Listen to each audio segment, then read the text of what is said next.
ওসিলায় আমাদেরকে রক্ষা করতে পারেন।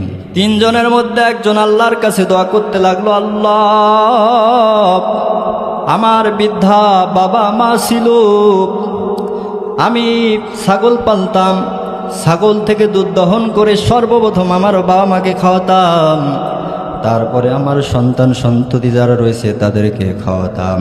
আমার বাবা মাকে না খাওয়া পর্যন্ত আমি কাউকে দুধ পান করাতাম না।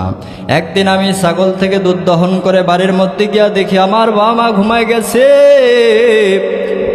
ঘুমানোর কারণে আমি তাদেরকে দুধ পান করাতে পারলাম না।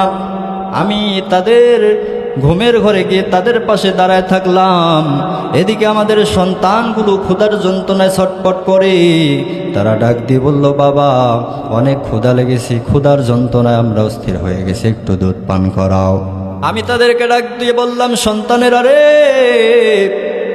আমার বাবা মাকে না খাওয়া পর্যন্ত আমি তোমাদেরকে দুধ পান করাতে পারবো না, তাদেরকে আগে পান করাই, তারপরে আমি তোমাদেরকে দেব। এভাবে যখন ফজরে আজানের সময় হলো, আজান পড়ার সঙ্গে সঙ্গে তাদের ঘুম ভাঙলো। আমি তাদেরকে দুধ পান করাইয়া তারপরে আমার সন্তানগুলোকে দুধ পান করিয়েছি। ও আল্লাহ, সেই দিন আমি যেই কাজটা করেছি একমাত্র তোমাকে রাজি খুশি করার জন্য, দুনিয়ার কারো কাছে সাহায্য, দুনিয়ার কাউকে দেখানোর জন্য এই কাজটা করি নাই। ওই দিনের এই ভালো কাজটা যদি তুমি আমার পছন্দ করে থাকো, ওই গুহায় আটকে পড়া পাথর থেকে তুমি আমাদেরকে রক্ষা করো। আল্লাহর বান্দা ওই যুবক দোয়া করার সঙ্গে সঙ্গে পাথরটা একটু ডান দিকে সরে গেল। এরপরে আর একজন দুহাত তুলে দোয়া করলো, আল্লাহ, আমার একজন চাচাতো বোন ছিল, অনেক সুন্দরী, তার মতো সুন্দর রমণী রূপসী নারী আর আমি কাউকে দেখি নাই। আমি তার প্রতি আকৃষ্ট হয়ে গিয়েছিলাম। আমি তাকে পাওয়ার জন্য আমি প্রার্থনা করতাম, কিন্তু তাকে বলার জন্য সাহস পেতাম না। একদিন সাহস করে আমার চাচাতো বোনকে খারাপ প্রস্তাব আমি দিয়ে দিলাম।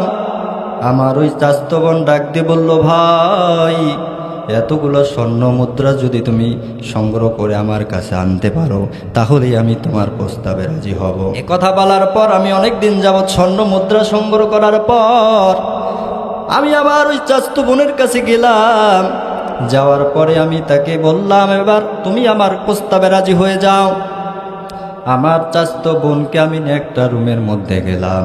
খারাপ কার্যক্রম করার জন্য আমি যখন তৈরি হয়ে গেলাম, আমার চাচাতো বোন ডাক দিয়ে বলল, ইত্তাকিল্লাহ, এ আমার চাচাতো বোন, তুমি একমাত্র আল্লাহকে ভয় করো। দুনিয়ার কেউ এখানে দেখতে না পারলেও এই গোপন কক্ষে একমাত্র যিনি দেখতেছেন তিনি হচ্ছেন আমাদের রব, তিনি হচ্ছেন আমাদের আল্লাহ। আল্লাহর চোখে তো আমরা ফাঁকি দিতে পারি না। এ কথা বলার সঙ্গে সঙ্গে আমার অন্তরের মধ্যে কম্পন তৈরি হয়ে গেল। ভয়ে আমি আতঙ্কিত হয়ে গেলাম। তখন তৎক্ষণাৎ আমি ওই গুনাহ থেকে বিরত হয়ে গেলাম। ও আল্লাহ, আমি এমন একটা সময় উপস্থিত হয়ে গিয়েছিলাম, ওই সময় ওই গুনাহ থেকে বেঁচে থাকা খুবই বড় চ্যালেঞ্জিংয়ের বিষয় ছিল। আমি ওই সময় ওই গুনাহ থেকে বিরত হয়ে ওখান থেকে বিদায় হয়ে আমি তাওবা করে চলে গিয়েছিলাম। ও আল্লাহ, দুনিয়ার কাউকে দেখানোর জন্য ওই দিন আমি ওই গুনাহ থেকে বিরত হই নাই, একমাত্র তোমাকে ভয় করে আমি ওই গুনাহ থেকে বিরত হয়েছি। ওই দিনের আমার এই ভালো কাজটা যদি পছন্দ করে থাকো, আমাকে এই গুহা থেকে রক্ষা করো। আল্লাহর বান্দা দোয়া করার সঙ্গে সঙ্গে 2/3 পাথর সরে গেল ডান দিকে। এরপরও বের হওয়ার মতো অবস্থা তৈরি হয় নাই। এবার আরেকজন তৃতীয় ব্যক্তি দোয়া করতে লাগলো, আল্লাহ, আমি অনেকগুলো শ্রমিক পালন করতাম, কাজ করতাম, আবার কাজ করার পরে তাদের শরীরের ঘাম শুকার আগে তাদের পারিশ্রমিক আমি দিয়ে দিতাম। আমি সকলের পারিশ্রমিক দিয়ে দিয়েছি, কিন্তু একজন শ্রমিক পারিশ্রমিক না নিয়ে সে চলে গেল।